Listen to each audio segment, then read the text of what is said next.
Hi everyone, welcome to prepare करो। आज से हम लोग कैट 2024 की जर्नी स्टार्ट कर रहे हैं।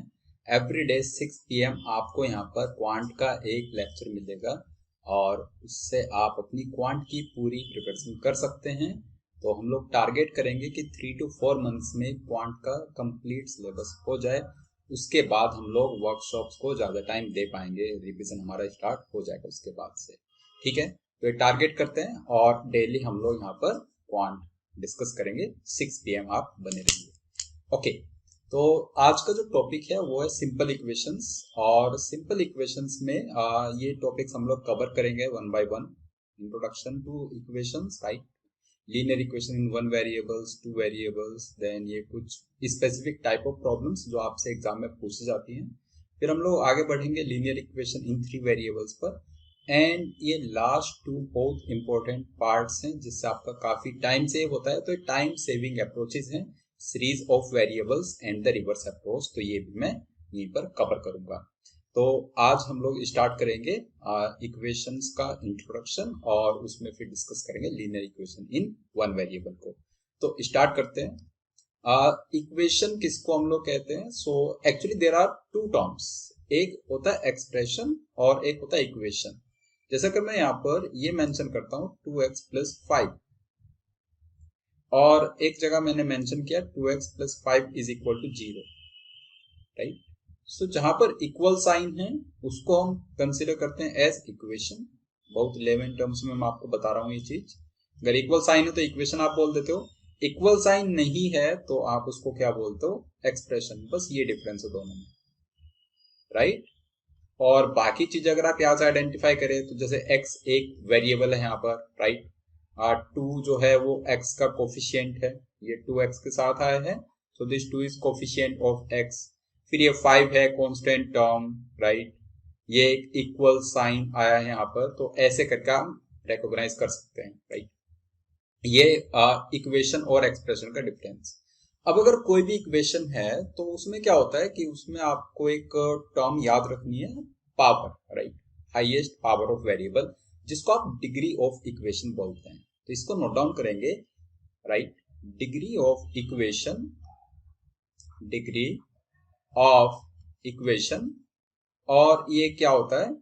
Highest power of variable, right. Highest power of variable, ठीक है। तो अब इसको समझने की कोशिश करते हैं। वैसे तो ये लाइन इटसेल्फ क्लैरिफाई कर रही है इसका meaning, highest power of variable. जैसे मैं यहाँ पर कुछ 2-3 एग्जांपल्स लिखता हूँ, आप आइडेंटिफाई कीजिए कि उसमें पावर क्या होगी, हाईएस्ट पावर क्या होगी वेरिएबल की, मतलब डिग्री क्या होगी, राइट। सो जैसे एक एग्जांपल मैंने लिखा 3x² + 7x - 3 = 0। एक ही मैंने एग्जांपल लिखा।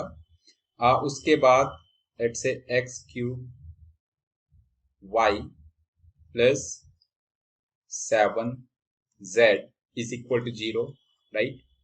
फिर मैं एक एग्जांपल लिखता हूँ 3x + 7y - 5 = 0। ये 3 मैंने एग्जांपल्स लिखे हैं। अब इसमें आइडेंटिफाई करते हैं कि कौन सी इक्वेशन की डिग्री क्या है, राइट।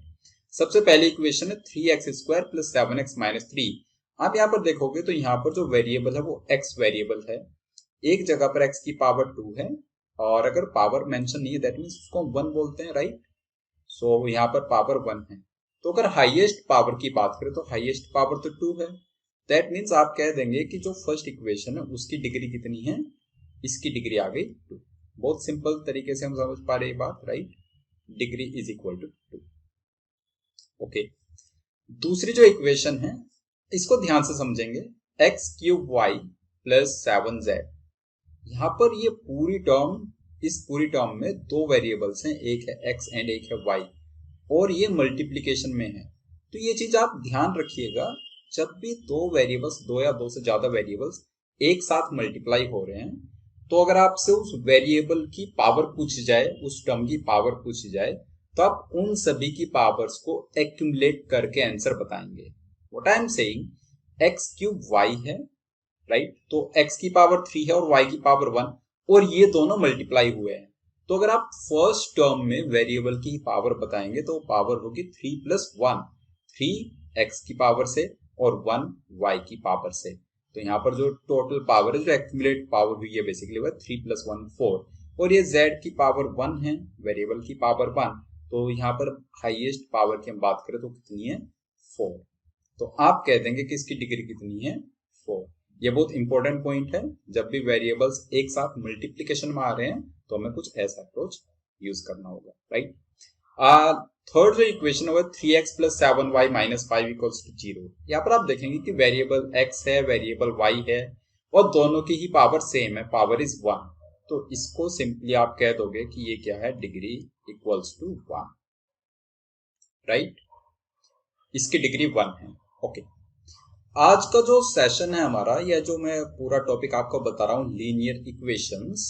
लीनियर इक्वेशन में always degree will be 1। Degree 1 में अगर इक्वेशन है तो उसको हम लोग लीनियर इक्वेशन बोलते हैं। अगर डिग्री 2 है तो क्वाड्रेटिक, डिग्री 3 है तो क्यूबिक, ऐसे करके वो आगे जर्नी कंटिन्यू होती है, right. So degree 1 linear equation से हम स्टिक रहेंगे। अब पॉइंट आ जाता है कि हम इक्वेशन पढ़ क्यों रहे हैं, और वो भी एज अ फर्स्ट टॉपिक। तो वो मैं थोड़ा आपको ब्रीफ आइडिया दूं इसका। जैसे आगे चलकर क्वांट में जितनी भी आप जितने भी चैप्टर्स आप पढ़ेंगे, उसमें वर्ड प्रॉब्लम्स होंगी, राइट। जब वर्ड प्रॉब्लम्स को आप सॉल्व करना चाहेंगे, वर्ड प्रॉब्लम्स को, तो उनको सॉल्व करने के लिए आपको इक्वेशंस फ्रेम करनी होती हैं, राइट। आपको एक लेंथी सी प्रॉब्लम दी हुई है, वर्ड प्रॉब्लम, आप उसको रीड करके आप वहां से इक्वेशंस फ्रेम करते हैं, राइट। तो इस टॉपिक में हम इक्वेशंस फ्रेम करना सीखेंगे क्योंकि वो रिक्वायरमेंट है। दूसरा, उन इक्वेशंस को मिनिमम टाइम में कैसे सॉल्व करना है वो भी हम इसी टॉपिक में पढ़ते हैं। इसीलिए ये टॉपिक हम सबसे पहले कवर कर रहे हैं, सो दैट हम वर्ड प्रॉब्लम्स को टैकल करना सीख जाए, राइट। ओके, तो जैसा मैंने बताया आपको, डिग्री 1 से हम स्टिक रहेंगे, राइट, पूरे लीनियर इक्वेशन चैप्टर में। इनफैक्ट लीनियर इक्वेशन तभी उसको बोल पा रहे हैं जब उसकी डिग्री 1 है, right.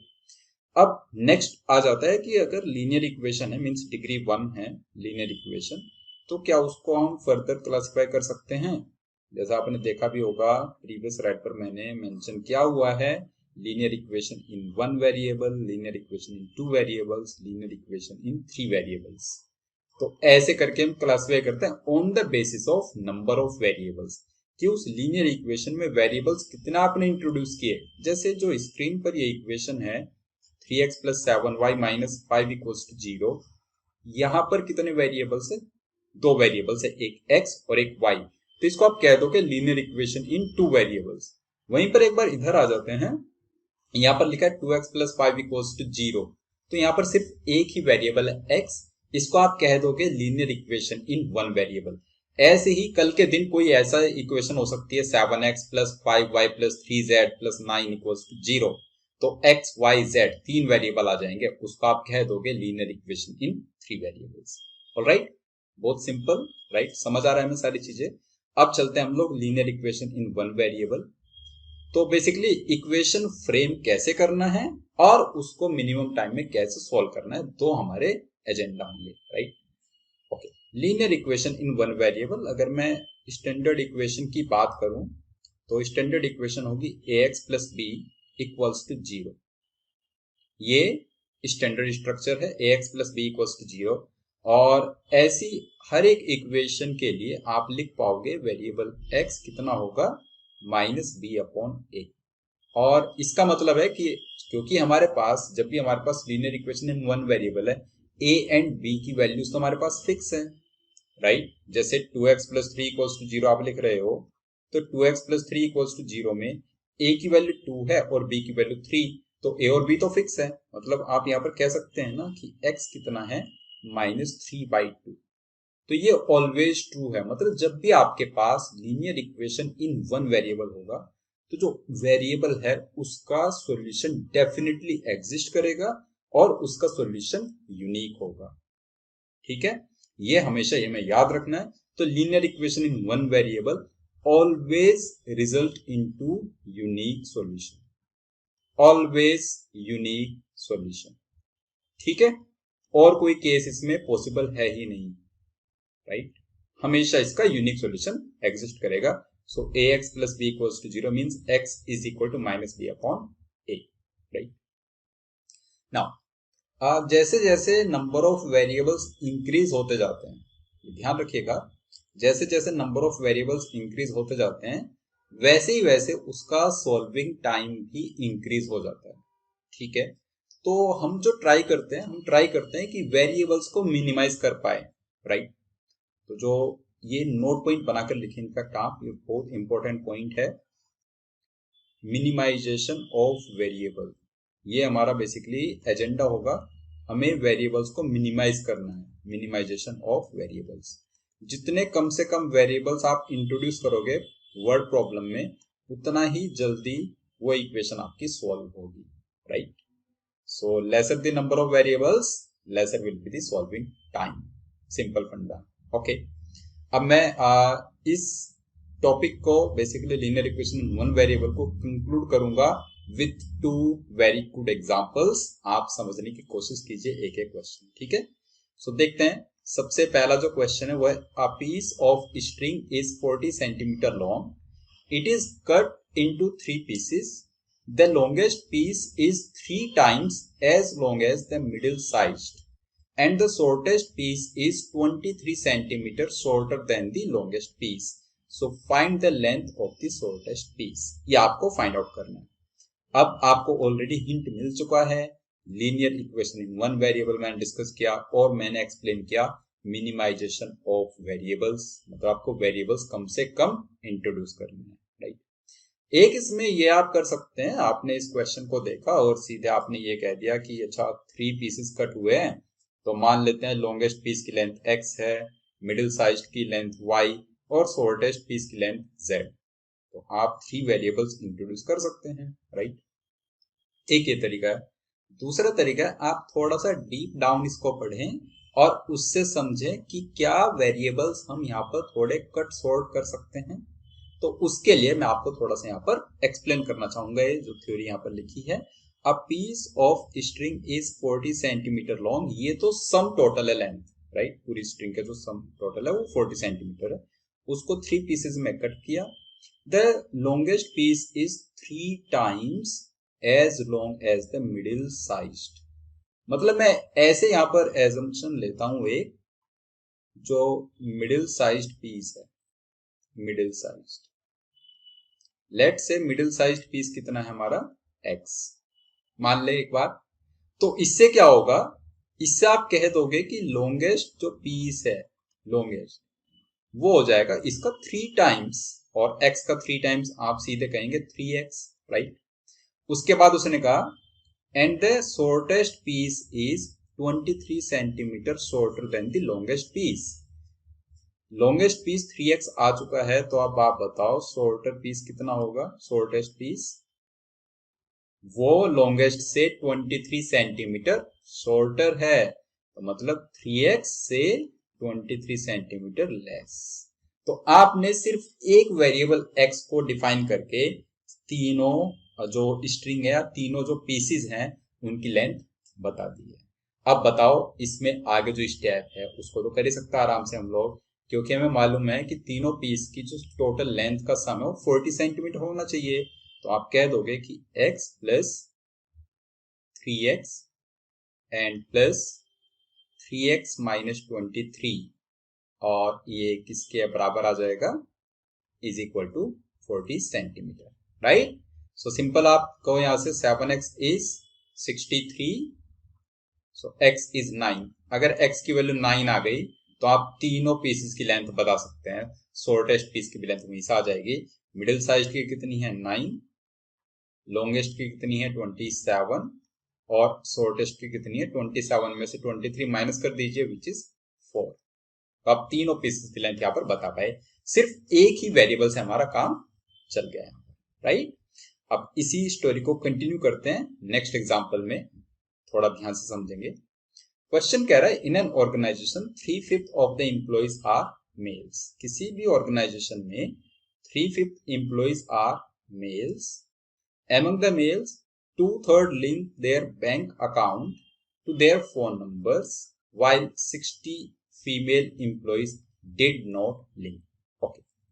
If in total 420 employees link their bank account to their phone numbers, find the total number of employees in the organization. Okay. आपको फाइंड आउट करना है total number of employees in the organisation, right. एक मैं यहाँ पर point add on करना चाहूंगा, जैसे सपोज आपने एज्यूम किया यहाँ पर कि total number of employees in the organisation is x. Just एक एजम्पशन में ले रहा हूं। अगर आपने इसको एक्स कहा तो बताओ मेल और फीमेल कितने होंगे ऑर्गेनाइजेशन में? Mails and females, right. तो आप कहोगे कि जो फर्स्ट लाइन है उससे क्लियर कट आइडिया मिल रहा है दैट उस ऑर्गेनाइजेशन में 3/5 of the employees are males, तो 3/5 ऑफ एक्स आर मेल्स। ये आपने कह दिया 3/5 ऑफ एक्स। अगर 3/5 मेल्स हैं तो रिमेनिंग 2/5 फीमेल होंगे, मतलब एक्स में से आप बेसिकली 3/5 ऑफ एक्स को माइनस करोगे तो 2/5 ऑफ एक्स आ जाएगा। ये थोड़ा सा प्रॉब्लमेटिक लग रहा है क्योंकि यहाँ पर डिवाइड में 5 आ रहा है बार बार, मतलब ये फ्रैक्शन बन रहा है, राइट। इस फ्रैक्शन को हमारा एम होता है कि हम इस फ्रैक्शन को अवॉइड कर पाए, और इस फ्रैक्शन को अवॉइड करने के लिए अगेन जो क्वेश्चन की लैंग्वेज है उसी का हम यूज करते हैं प्रॉपर, राइट। अब देखते हैं वापस। सो मैं इसको हटा रहा हूं एक बार। हम देख रहे हैं कि x की जगह कोई बेटर नंबर हमारे पास हो सकता है क्या, जैसे x की जगह 5x, 10x, 100x, कुछ इस टाइप का बेटर नंबर हो सकता है क्या, जिससे कि ये फ्रैक्शंस हमारे अवॉइड हो जाए। क्योंकि एक बार फ्रैक्शन आपने अवॉइड करना सीख लिया तो उसमें इक्वेशन आपकी काफी सिंपल बनेगी, राइट। तो ये कह रहा है 3/5 ऑफ एम्प्लॉइज आर मेल्स। एक फ्रैक्शन तो यहां से बन रहा है 3/5 ऑफ एम्प्लॉइज, और एमंग द मेल्स उसका 2/3 link their bank account to their phone numbers. तो मतलब ये है कि जो टोटल एम्प्लॉइज है उसका आप 3/5 करोगे मेल्स निकालने के लिए, और जो मेल्स आएंगे उसका आप 2/3 करोगे जिन्होंने बैंक अकाउंट को लिंक किया। तो मतलब आप जो ओरिजिनल नंबर ऑफ एम्प्लॉइज है उसी का बेसिकली एक बार 3/5 कर रहे हो और उसी का एक बार 2/3 कर रहे हो। तो बेस्ट है अगर आप ओरिजिनल नंबर को, ओरिजिनल जो एम्प्लॉइज है उसको 5 और ये 3 इन दोनों का मल्टीपल एज्यूम कर लो। एक नंबर को आप एक बार 5 से डिवाइड कर रहे हो और एक बार 3 से, तो उस नंबर को 5, 3 का एलसीएम मान लो, सबसे बेस्ट है। 5 और 3 का एलसीएम होता है 15। तो मैं ये कह रहा हूं जो टोटल नंबर ऑफ एम्प्लॉइज है ऑर्गेनाइजेशन में वो 15x है सपोज। इससे स्टोरी आसान होगी। आप देखो यहां से नंबर ऑफ मेल्स और नंबर ऑफ फीमेल्स एक बार यहां से कैलकुलेट करके देखो। अब हमारा फ्रैक्शन नहीं बनेगा यहां पर। सो 3/5 of employees, 3/5 of 15 is 9x, और फीमेल्स कितनी? 15 में से 9 चले गया तो 6x सीधे लिख पा रहे हो, राइट। अभी जो 9x है उसने आगे कहा इन 9x में से 2/3 ने अपना बैंक अकाउंट लिंक किया है मोबाइल नंबर से। तो इस 9x का 2/3 बताइए कितना होगा? Is 6x। तो 6x ने लिंक किया है, मैं लिख रहा हूं, राइट। तो बाकी जो 3x है उन्होंने लिंक नहीं किया, नोट लिंक। समझ पा रही है स्टोरी, राइट। पूरा ट्री डायग्राम से देखना। और आगे उसने लिखा while 60 female employees did not link. जो 6x फीमेल एम्प्लॉइज हैं उसमें से 60 ने लिंक नहीं किया, 60 फीमेल एम्प्लॉइज ने नॉट लिंक, इनका स्टेटस बेसिकली, राइट। तो आप ये कह दोगे कि जो रिमेनिंग होगी 60 माइनस 6k माइनस 60, जो रिमेनिंग फीमेल्स हैं इन्होंने डेफिनेटली उसको लिंक किया, दैट मीन्स। अब आप क्वेश्चन की लैंग्वेज पर वापस जाएंगे तो आपको समझ आ जाएगा that 420 employees link their bank account to their phone numbers. कितनों ने लिंक किया है? 6x यहां पर है और 6x माइनस 60 यहां पर है जिन्होंने लिंक किया। तो आप ये कह दो यहां पर कि 6x plus 6x minus 60 is how much? 420, right. So 12x is equal to 480, so x कितना आ जाएगा, x इज 40। अगर x की वैल्यू 40 है तो आपको बताना है total number of employees in the organisation 15x की वैल्यू। सो आंसर आ जाएगा 15 इंटू 40 इज 600। ऑलराइट, तो ऐसे करके आप आंसर कर सकते हैं। फ्रैक्शन हमने यहाँ पर अवॉइड किया है, राइट। आई होप दोनों स्टोरीज आपको क्लियर हुई होंगी। एक कैसे हमें वेरिएबल को मिनिमाइज करना है, दूसरा कैसे हमें फ्रैक्शन को अवॉइड करना है। आगे जो नेक्स्ट वीडियो आएगा इस सीरीज में, उसमें हम लोग डिस्कस करेंगे लीनियर इक्वेशन इन 2 वेरिएबल्स। उसके बाद वाले लेक्चर्स में लीनियर इक्वेशन इन 3 वेरिएबल्स, और जो भी टॉपिक्स मैंने मेंशन किए वो सारे हम लोग कवर कर लेंगे 1 बाय 1, राइट। इंपॉर्टेंट ये है कि आप इसी सीक्वेंस में अटेंड करें और डेली 6 PM पर अटेंड करें, राइट। आपके जो भी फ्रेंड्स कैट के लिए प्रिपेयर कर रहे हैं या किसी और एप्टीट्यूड एग्जाम के लिए, एसएससी बैंकिंग के लिए भी, तो उनके लिए भी काफी बेनिफिशियल है, आप उनके साथ भी शेयर कर सकते हैं। ओके, मिलते हैं इसके पार्ट 2 में लीनियर इक्वेशन इन 2 वेरिएबल्स को डिस्कस करने के लिए। कोई भी आपको इसमें डाउट है तो आप कमेंट जरूर करना अपना डाउट, नेक्स्ट वीडियो में हम लोग वो भी डिस्कस करेंगे। Okay, so thanks for watching. Next time मिलते हैं पार्ट 2 में।